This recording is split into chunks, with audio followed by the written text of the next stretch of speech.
Welcome to The Good Side, a half hour of positive, feel-good stories we hope will leave you inspired. They're told by a team of passionate journalists from local newsrooms all across the country.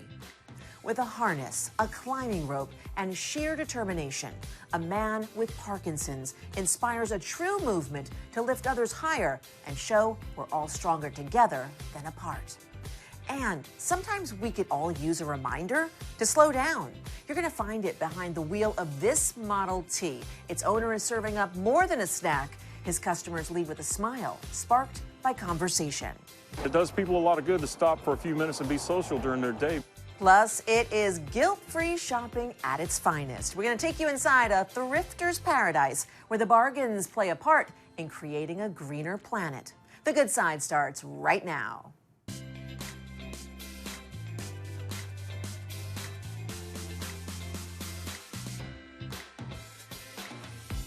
Hey there, I'm Debra Alfarone. If you've ever gone rock climbing or you've seen someone do it, you know the journey to the top is paved with decisions, challenges, and setbacks. And it's not unlike the odyssey that lies before someone diagnosed with Parkinson's disease. There are few treatment options and no cure. One man took on his own diagnosis, one climb at a time. And in the process, he unwittingly inspired a movement around movement, with the goal of upending Parkinson's. Nice, John. You need tenacity to get to the top. Jonathan Lesson, in the white shirt and black pants, has more grit and grip than most. I don't really understand how it can make you feel so good to be, but when you have Parkinson's, your world becomes smaller and you make smaller movements. When you get on the wall, you can just stretch out and you get to the top, you feel fantastic. The retired physician was diagnosed with Parkinson's disease more than 20 years ago.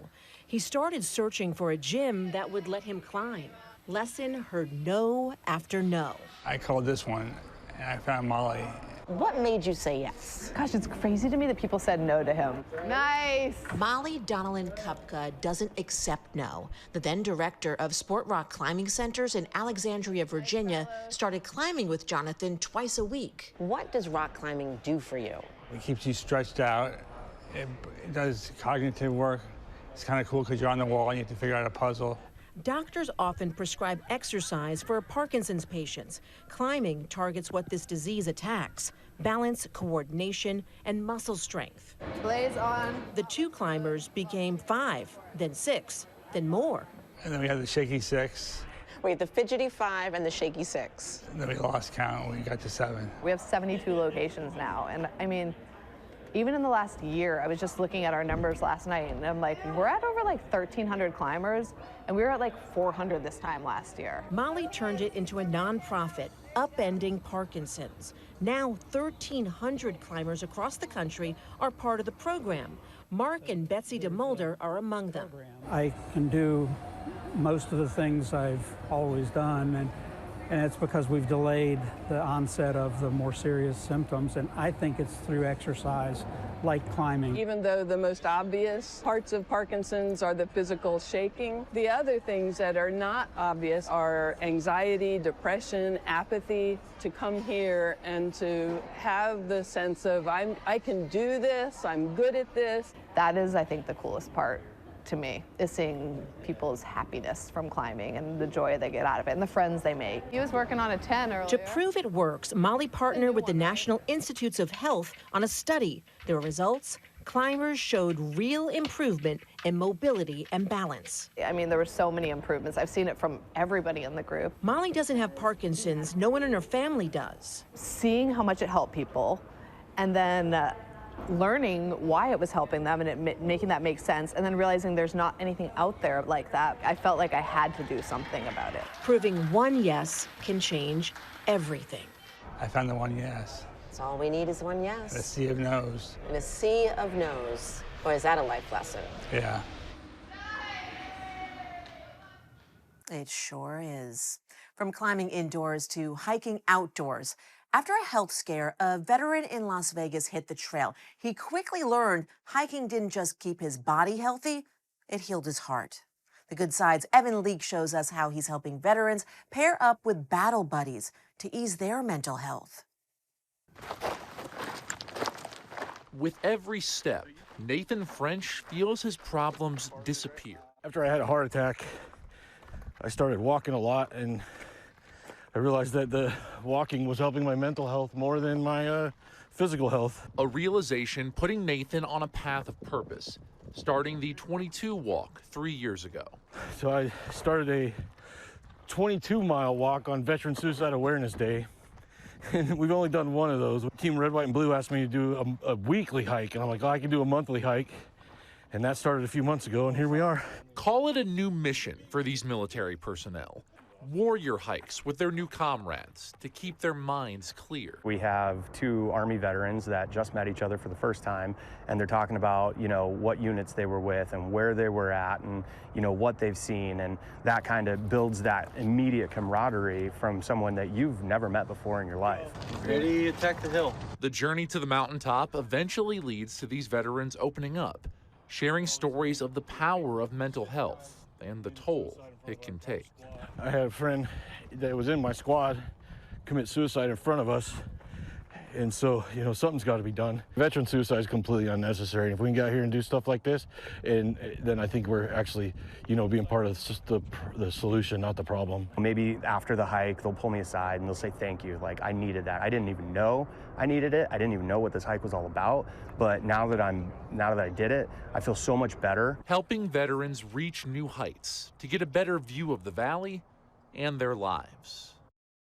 Now that's the power of community. Coming up on the good side, meet a woodworker who rolls with a creative calling and an empowering take on life. Now, when you see these elegant pieces of furniture, you might never guess what they used to be. You want to know? Well, stick around. You're watching The Good Side. We'll be right back.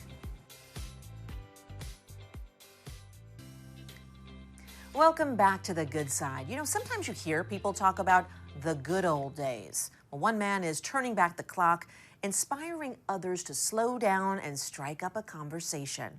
And it all starts on the side of a road in South Carolina with a conversation starter, an old Model T.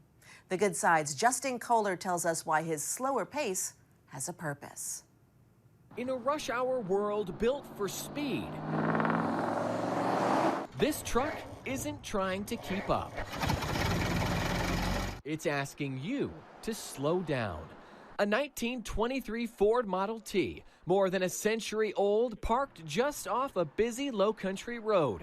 Behind the wheel, Kenneth Ezell, who says every detail of this truck and his business is intentional. That's one of the reasons why we picked the peanut business, is because we wanted a slower pace of life. And we realized we could have it that way. We could work when we wanted to. We could work at our own pace. He and his wife sell boiled peanuts the old-fashioned way. Ezell makes them himself.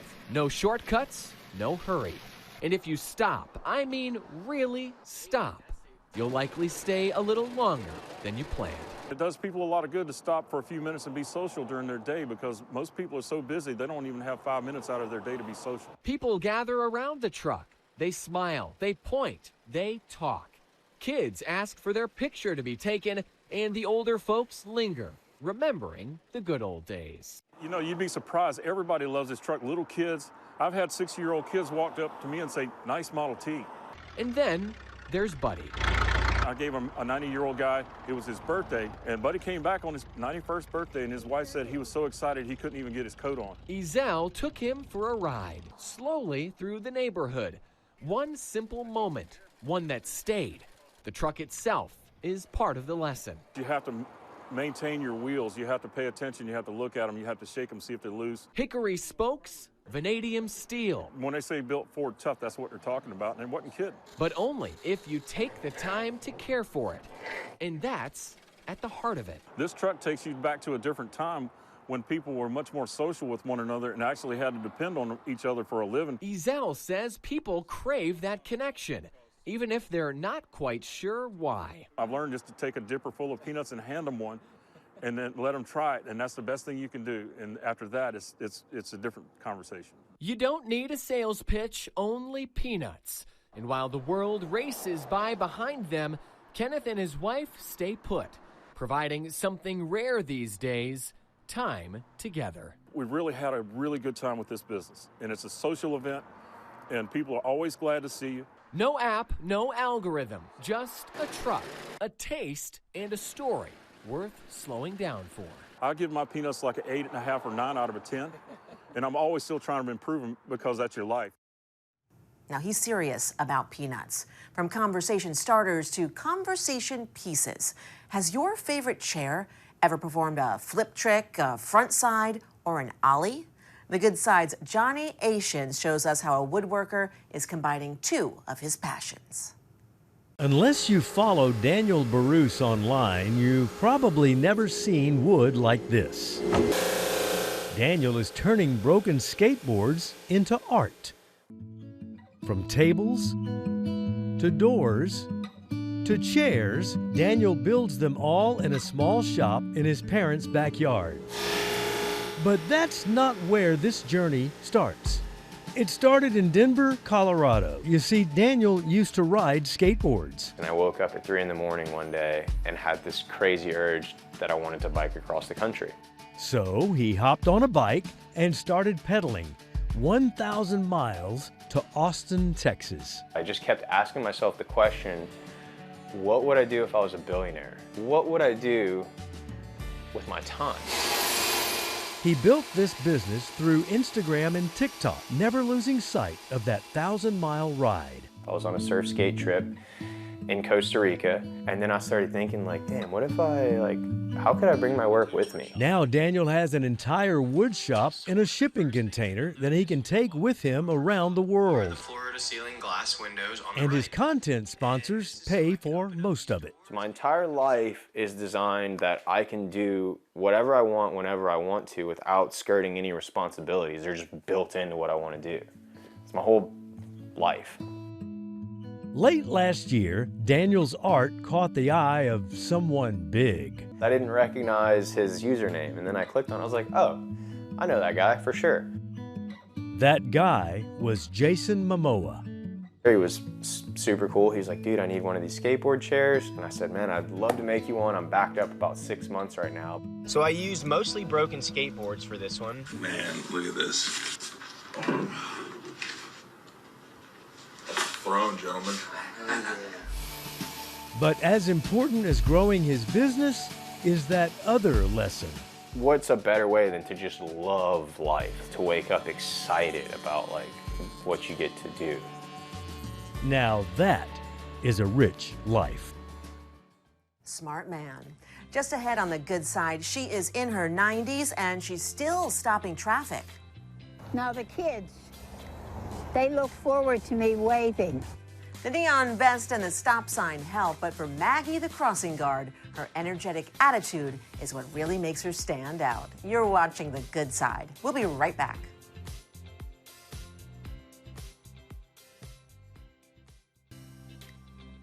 Welcome back to The Good Side. All right, who doesn't love a deal? One of my favorite places to shop is my local Goodwill. But did you know stuff that doesn't sell goes on a journey of its own to avoid the landfill? The Good Side's Vanessa Ariza takes us to a Goodwill clearance center in Phoenix where the deals are even deeper, pulling double duty for a cleaner planet. On and off the floor, the Goodwill clearance bins, you will find an orchestrated dance mixed with the side of material mayhem. On the floor, dozens of people waiting to scour these bins, getting the green light during our interview to find the treasures buried inside. I found a $700 sweater today. Today.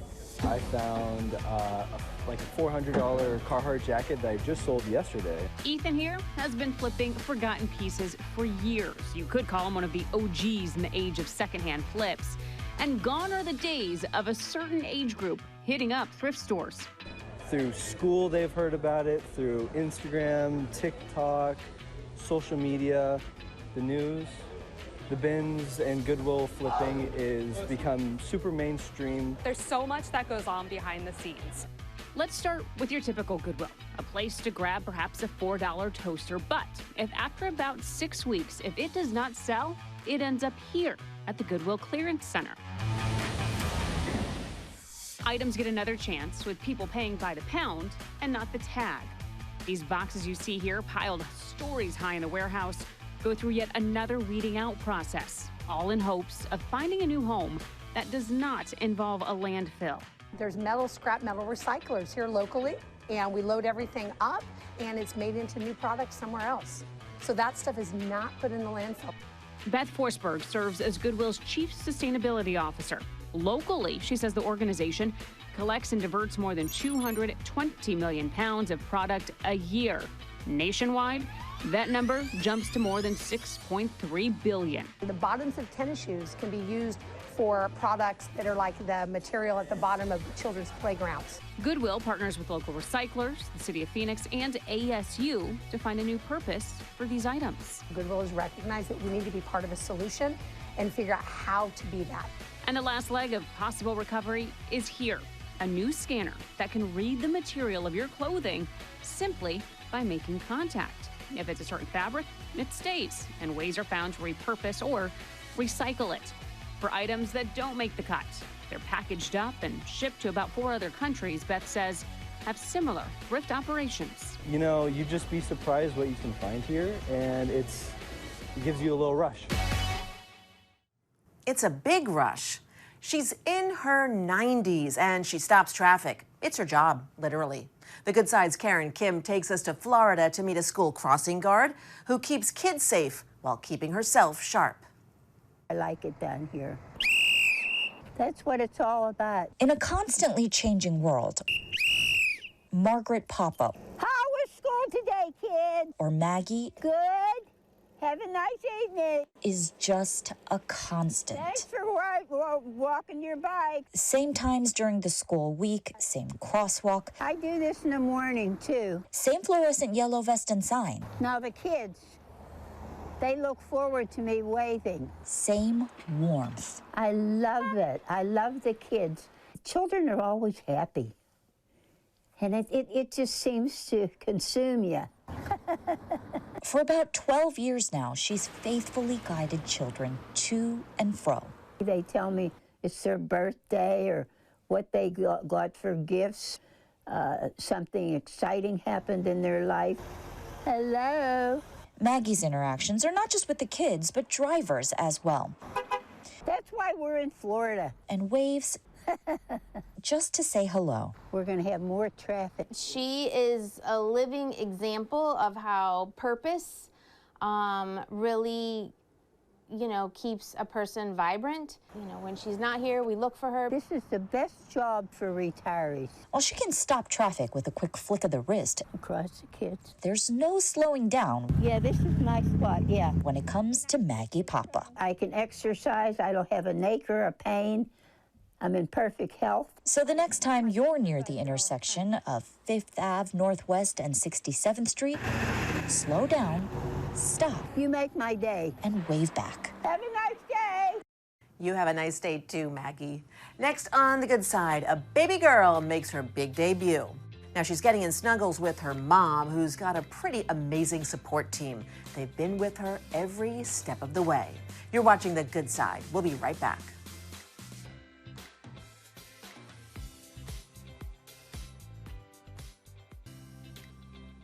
Welcome back to The Good Side, and get ready for that cute meter to kick it into high gear.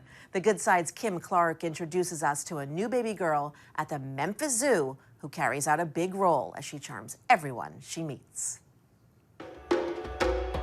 Meet Jahe and her new baby, Ruana, Ru for short, the mother-daughter dynamic duo capturing hearts at the Memphis Zoo. She, to me, is a rock star. That's Dr. Felicia Knightley, the zoo's senior stork, if you will, who not only helped deliver Ru, but also helped mom recover after a highly coordinated pregnancy. There's no way this would have been successful without the caliber of animal she is. Orangutans are classified as critically endangered, meaning it was critical for the zoo's team to get it right. Our community inside the zoo, everybody was so excited, and everybody played a role. Starting the second they learned Jahe was pregnant last spring. Routine prenatal care was part of it, but the staff also had to prepare for what could be a risky delivery based on Jahe's first birthing experience almost a decade ago. With Rowan, her firstborn child, He had to be delivered via C-section, so we knew we needed to plan this out. Cesarean births are uncommon in orangutans. Even more uncommon were the actions zoo staffers had to take to pull it off, considering Jahe would have to heal after the surgery before she could be with her baby. The planning took months. So a big part of my role was helping in training Jahe to be comfortable getting an ultrasound from our head veterinarian, and also being comfortable coming up in order to receive her injection, in order to be put to sleep, to be transported to the hospital, in order to receive the surgery. That would mean leaving her firstborn for the first time ever in 9 years. We called it separation training, which was just where we would have Rowan in one room and we would have Jahe in another. About after like a few months, we finally worked them up to being able to shut the door in between them, and they got heavily rewarded during this with lots of fruit and lots of extra treats. Extra help in preparing for Rue's due date came from not only the zoo's specialized staff, but also medical minds from Methodist Hospital, including the doc who delivered Rowan. We were very fortunate because we had an OBGYN who is local here, Dr. Joe Duane, and he and I put together a plan for this is how this is going to look. Rue rocked the 901 on December 16th. The C-section, a success. It is a major surgery, but starting the next day after Rue was born, we brought her down to our orangutan night house and sat in front of Jahe all day long so that she could see her, smell her, hear her, you know, all the things, even if she couldn't hold her right away. But even after Ruhana's birth, there was still a lot of work to be done, including bottle feeding. Zoo staff had to don shawls like this in order to bottle feed her because she had to be held. And also, they wanted her to hold on to them. So female orangutans, they don't put down their baby for 6 months, almost. They hold them constantly. So we mimicked that by holding on to Rue and feeding her a bottle. After 7 days of healing, staff felt Jahe was ready to be reunited with her baby. What was that like? One of the best days of my life. We took Rue down to the building and we set her up in a room, and then we shifted Jahe over. Jahe took all of about 3 seconds to come over. She picked her up and she hasn't put her down since. And I don't blame her. That is it for us. I hope you smiled this half hour. I know you did. The Good Side, real stories that inspire, uplift, and remind us, even in the tough times. There's always another side, the good side. We'll see you back here next week. Have a great day.